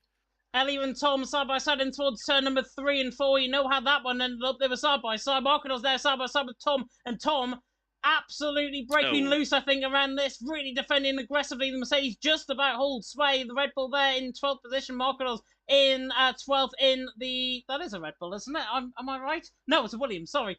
Again, blue cars. My... yeah. Here comes Marlon. Yeah, getting confused. Marlon there on the back. There's so much happening. I couldn't even keep up. Marlon tries to go all the way around the outside of Ray. In towards turn number 11. Rowan as well. And there's been contact, I think, further down the field. I think that might have been Frankie and Elliot, if I'm not mistaken, making a little bit of contact. But Marlon is through on Ray. Into 5th position. Tom is through on Elliot. He's through and he's into 10. Rudy, though, leads the way. Legend in 2nd. The 2 Dutchies going to fight this race. Finish out, I think. Nando there in 3rd with 3-second worth of penalties. Albeit, he might get that 3-second penalty removed if he does feel there is an application, of course, to be put to the stewards. But for now, Rudy, Legend for the race win, it seems. Nando there in 3rd, Ogiano in 4th, Marlon there in 5th. I think we saw him move further down the field. I think Louis got ahead of Elia, if I'm not mistaken, up into 11th position. And Ray is dropping down the field as well. And the soft runners, as you say, Aiden, not making a difference so far in this race. And Rowan, championship leader, is going to see that championship lead absolutely crumble in front of his eyes with Rudy in front. Yeah, that's how it's looking so far. The softs really haven't had any pace, have they? Marlon's only gained 2 places, and one of them on a fellow soft runner, so he's not really gone forwards. There's Tom and Louis fighting further down. Marlon on the back of Ogiano now on a run up towards the hairpin, and Can he get the move around the outside here? He's going to have to do exactly what he did to Ray on the previous lap. Is Oggiano going to run him out wide? He can't really do it. Marlon's going to have a good run out the hairpin as well, but it's still side by side, running down the straight. They're on fairly equal levels of ERS. It's now where Nando places the car as to what happens here for Marlon. And Nando's going to go in the middle of the road. They're 3 wide on the run down to the chicane. One of them's going to have to back out. Who's going to back out? It's Nando that backs out, and Oggiano holds on to third somehow in all of that. Nando's got to run back at Marlon down towards turn number 1, but I think Marlon should be able to hold on to that one. Ray's there as well, trying to go around the outside, but is there enough of a gap to pull that off? He's got the inside line for turn number 2. I think he's going to pull it off as well. Ray is through. Nando now plummeting down the field. Asacomb's through as well. Rowan's going to have a run potentially at the Alfa Romeo, but can't quite get through either. But yeah, Marlon up to 4th. Oggiano somehow holding on to 3rd there, but Marlon now surely's got a run here down the back straight. Oh, he's almost into the back of the Ferrari there at turn number 6, but stays out the back of him so far. Can he get a run here into turn 8? It's not... Oh, championship leaders round. Oh, there's more contact. Elia's round as well. That's going to put Louis into the top 9. Oh, my word. What on earth is happening in the final stages of this race? Marlon on the back of Oggiano once again on the run to the hairpin. He's going to have to get the move done this time round. It's maybe too little too late for the race win, but Marlon can still pick up a podium here in this race. Oggiano's going to run him out wide, but Marlon's going to try and keep it down the outside. There's a bit more contact, and it's round 2 again between these two down the back straight.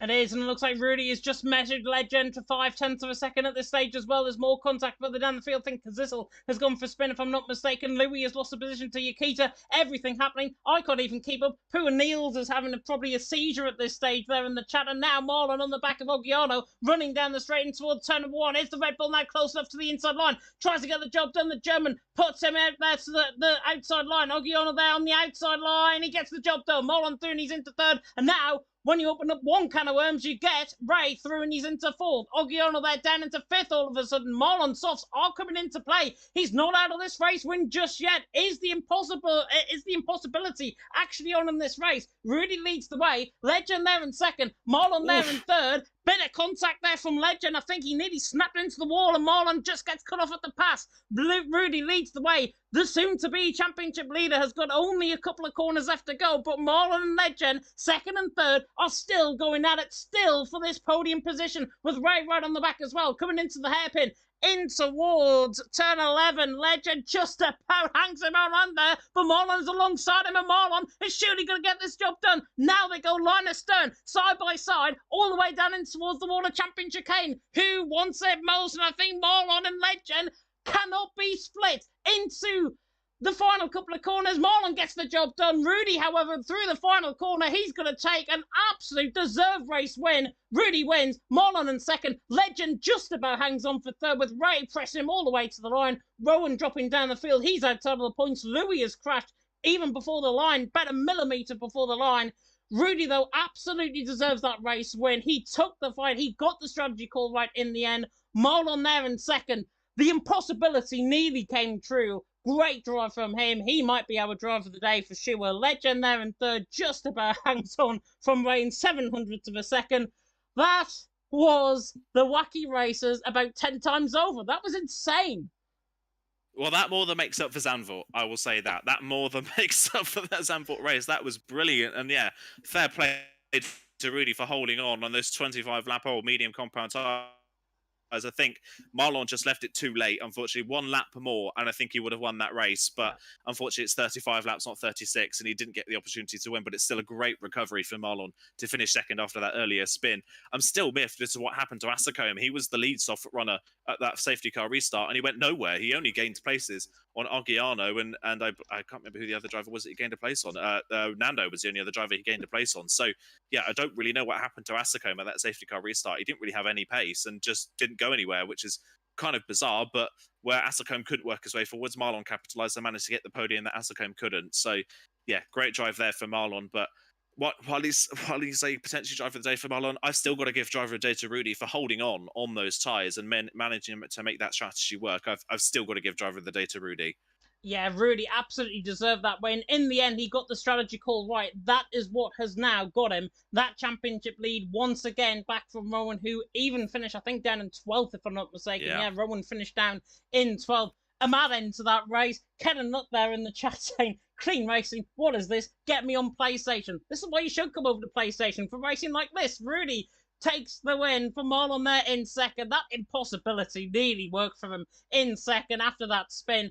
In the end, finishes up where I think he absolutely deserves in the end. Legend there in third, fought all the way with Marlon, all the way down to the wall of champion chicane. In the end, soft compound tyres coming into play. That's why Marlon finished ahead of him. Legend there in third, just about hung from Ray there in fourth. Then Asuka Mogiano, Frankie Yakita, Namaya, and Nando top 10. Marcados, Rowan Kazizzle, Tom Elliott top 15. Louis DNF out of the race down in 16th. Same with Jensen, who I think finished a lap down. Fabi, Naup, and Brock all out of the race at various stages. Merkel Soriano there in the chat there as well, saying GG to Rudy. Yeah, GG indeed to Rudy. And I think what we can do is certainly try and get our top 3 in.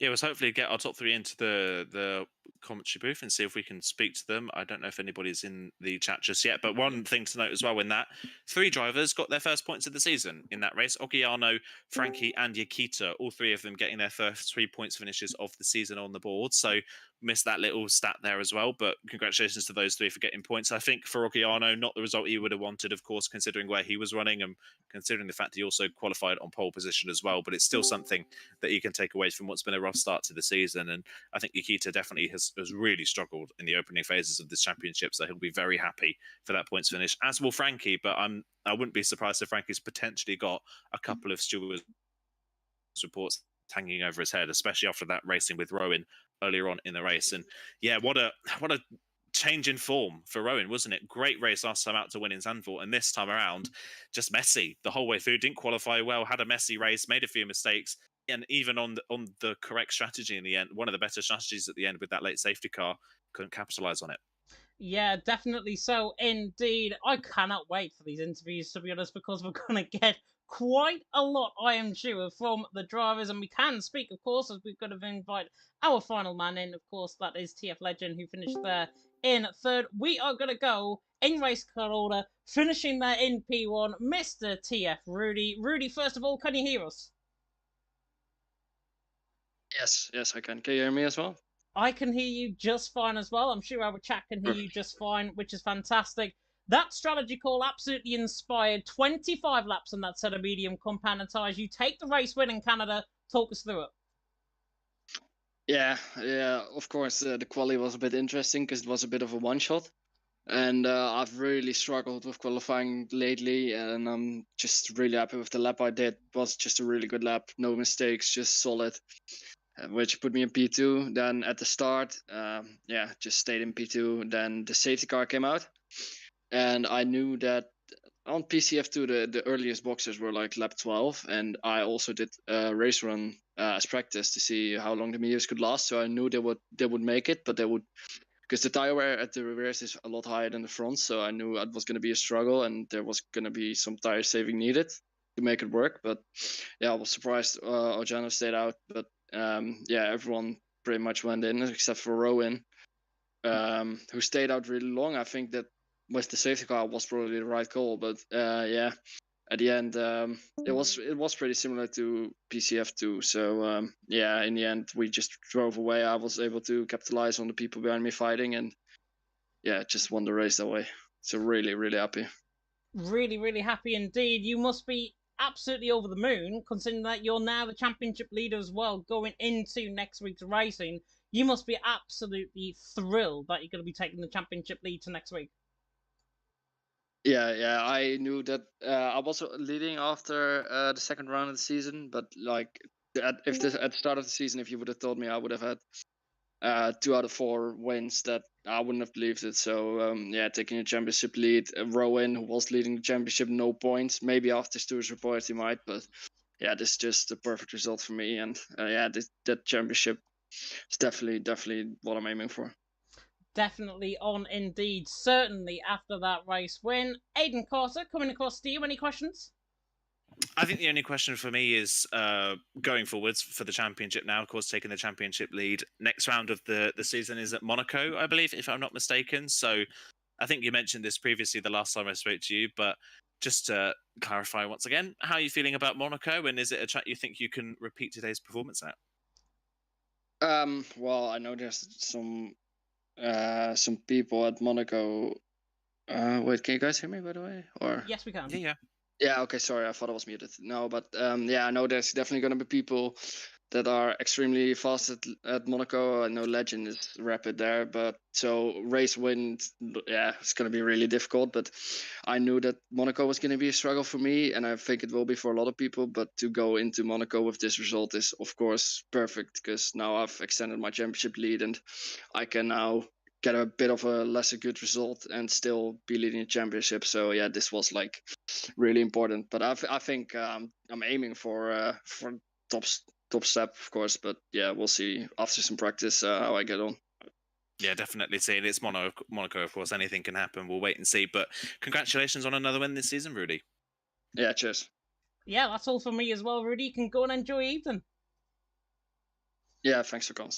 You are very welcome indeed. We can now speak to the man who somehow has finished in P2 in this race. I don't know how he's finished in P2. I'm sure he doesn't either. It is Mr. VIR Marlon. And Marlon, finally, you had a race that went your way in PSF1.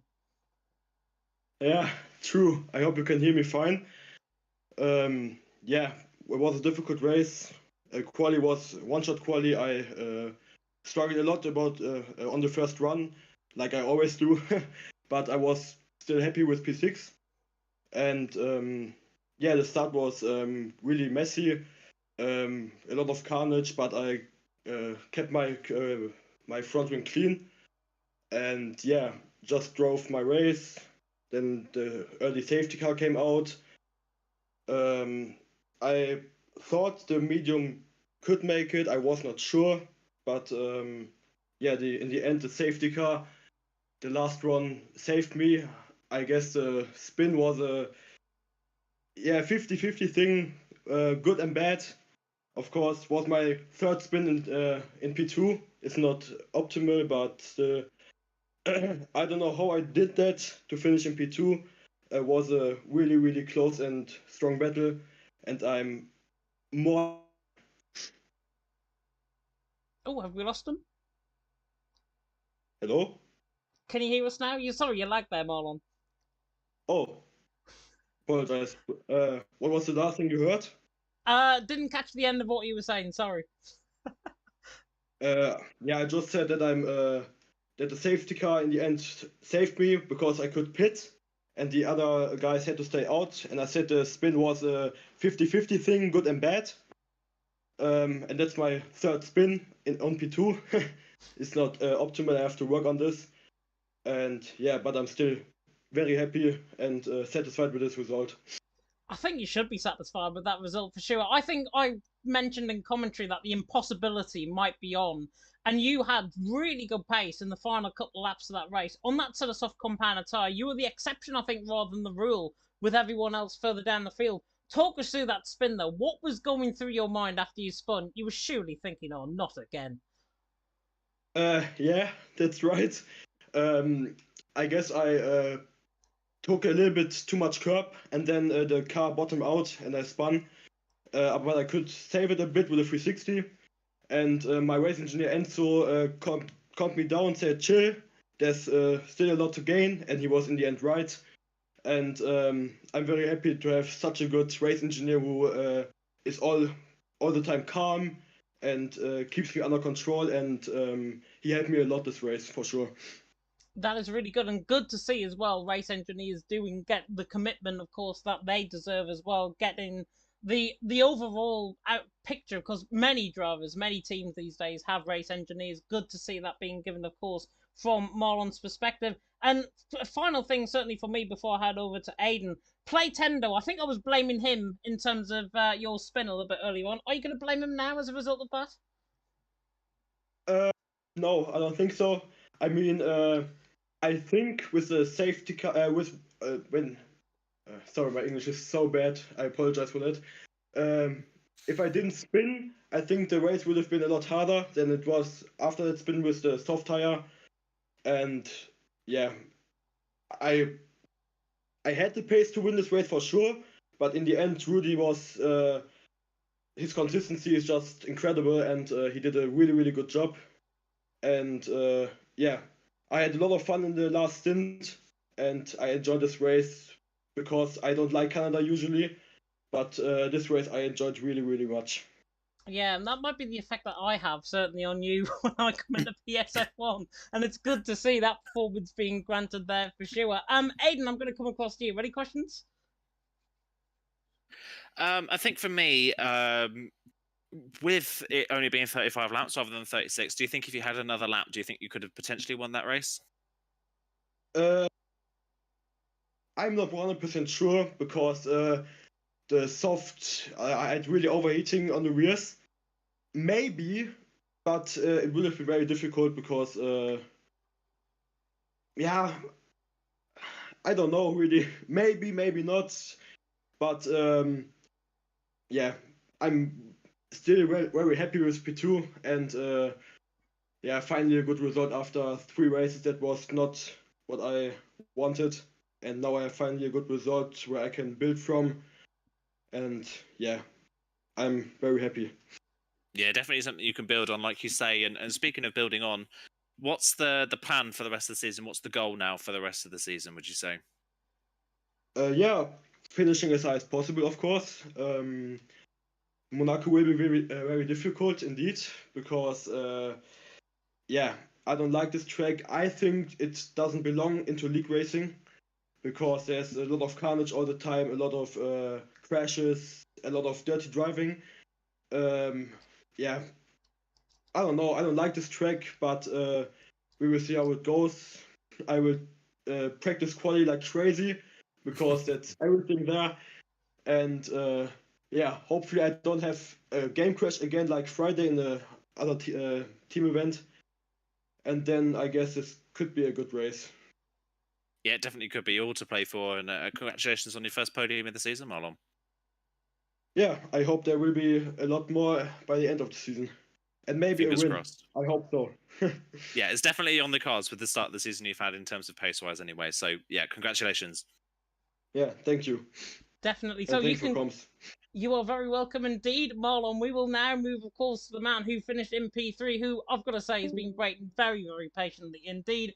It is Mr. TF Legend. And Legend, you had phenomenal pace, I've got to say, in that race. P3 for you. Was that the result that you wanted? Can you hear me? We can hear you fine. Okay, good. Yeah, I think that was the goal for me because my Canada pace wasn't that good in practice, and I didn't have much practice because I'm busy with school and everything else. So I was a little bit worried about the result here. But yeah, a podium was what I was aiming for, and yeah, I'm glad to be in a podium. Yeah, I think the podium honestly was well deserved in the end. You were one of the drivers, of course, that stayed out under that safety car, along with Rudy, who was you were absolutely hassling, I've got to say, towards the end of the race, and obviously you had Ray right on the back of you. Could you potentially have won that race? Because you had phenomenal pace on the back of Rudy before the safety car came out. Yeah, I could have won maybe, but the tires at the end were just completely dead. And I don't know if I would have went on the move on Rudy because I was trying to work together with him with the soft to play it team game against the soft runners because they were coming fast at us, and yeah, one got me on the end there, but I'm still happy with the P3. Yeah, it was a really good fight with Marlon, I've got to be honest. Certainly very close, very aggressive racing, but within the limits, and that's what I certainly like to see from top tier racing, that is for sure. Aiden Carter, coming across to you. Any questions? I think one question for me, I think based on the end of season performance you had last season in season 31, I think it's fair to say we were coming into season 32 as you potentially being the favourite for the championship. But the first 4 races, still solid and you're still well within in the title race, but it hasn't quite been the start to the season potentially that a lot of people were expecting. Is that the same for yourself, or were you kind of expecting the season to kind of start off this way? Yeah, I'm on the same book as you are. I expected a little bit better, but I had some mistakes on myself for the likes of round 1 in Spain. I made a mistake myself. Bahrain, I got rear-ended basically, and yeah, the last 2 races have been decent. So it's not as predicted, but it's still solid and it still sets me a good position for the rest of the season. And I'm gonna push flat out in Monaco, and I'll see after the Christmas break, I'm gonna go full send. Well, there you go. That's a bit of a warning shot for the rest of the drivers. And speaking of Monaco, we've already had Rudy predict that you'll be one of the front runners for there. Is that going to be the case? Is Monaco one that you think you can win, or is it just more of a surviving kind of race for yourself? Yeah, usually I'm pretty fast, I have to say myself, on Monaco, but it's still, there are so many factors that need to go right. Obviously, you need to go in quali, you need to go fast, you have to have perfect laps, you have to have no traffic, and that's only qualifying. And then in the race, there are so many more things. You don't have to crash, don't pick any warnings, don't go wrong in strategy. There's so many things at Monaco that can go wrong, but I think if I can just drive my own pace, I think I will be definitely in for the top step. Brilliant stuff. Well, congratulations on another podium this season, mate. We'll look forward to seeing what you can do in Monaco. Thank you. Very welcome indeed, and that rounds us up very nicely indeed for all of the racing here tonight in PSGL and indeed for F1. Thank goodness Legend's gone, because I don't think we're going to get Aiden Carter on my camera screen, that's for sure. But there we go, we've got him there. Of course, a brilliant race in Canada. An exception, really, to see really close, really awesome racing, to be honest. Very close, very aggressive. Are we going to see the same in Monaco next week? I don't think we will. I don't think we will either. I don't want to jinx ourselves too much. I don't think it's going to be that kind of race. I think a lot of people know that Monaco is more about attrition and is more about playing it patiently and getting the right strategy, and of course qualifying as well. So yeah, it's definitely going to be an interesting one, to say the least. I personally adore Monaco. I think I'm one of the very few that enjoys it. So I might just ask if someone doesn't want to race, and I might jump in and not commentate next week and race instead, because I haven't raced Monaco in this game yet so far. But yeah, I think it's definitely going to be a race of patience, I would say. I don't think it's necessarily going to be a boring race, of course, and it's all about whether you can get through 38 laps cleanly or not. It's going to be difficult, but yeah, it'll definitely be interesting. It'll definitely be interesting. It won't be one of those traditionally exciting races where we see overtaking all the time, but it could be exciting in different ways. And of course, with it being Monaco as well, we could see different people at the front. It's one of those incredibly specialist tracks where we'll see different people featuring at the front this time around. So yeah, it's going to be interesting. It is going to be really interesting indeed. Normally, I say the man on pole position is going to be the first across the line. That never really is true in Monaco. You never know what is going to happen, though, in Monaco. And, of course, it is the second last race before the Christmas break, because we go home the week after, of course, for Silverstone on the 22nd of... No, the 19th of December. Good, I'm getting my dates wrong. Goodness me. Silverstone on the 19th of December. That is before the Christmas break. And then...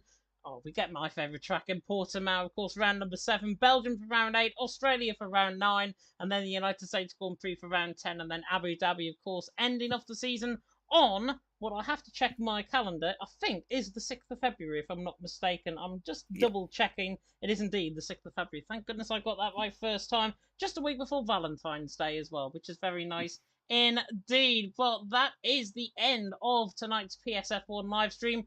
I really hope you've enjoyed it. I certainly have enjoyed myself, keeping not only Jess's seat warm, but certainly enjoyed the action for PSF1 tonight. It has been an absolute pleasure to join Aiden Carter in the commentary box. As always, my regular Friday night partner. Hopefully we can do this again sometime for PSF1. But I really hope you enjoyed it. If you did, like, comment, subscribe, tick that notification bell, of course, if you're brand new to the channel. You can also check out PSGL on various social media displays. Of course, look in the description of this very stream and you will have all of our socials, as well as the access to GT Omega with that 5% off code. Use PSGL at checkout, of course, for 5% off. And then you can get this just before Christmas. You can get this beautiful chair that we've got very much handily placed on our stream there as well. But big thank you, of course, everyone that tuned in. We're going to end it off with our sponsors, of course, of GT Omega. I've been James Head. He's been Aiden Carter. Thank you so much for watching, and until next time, goodbye.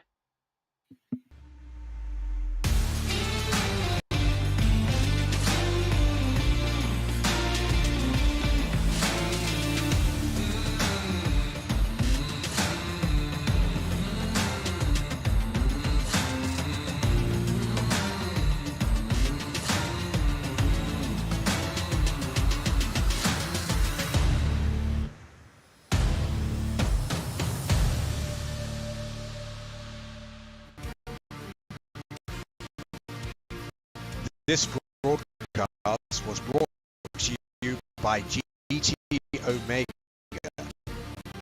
proudly supporting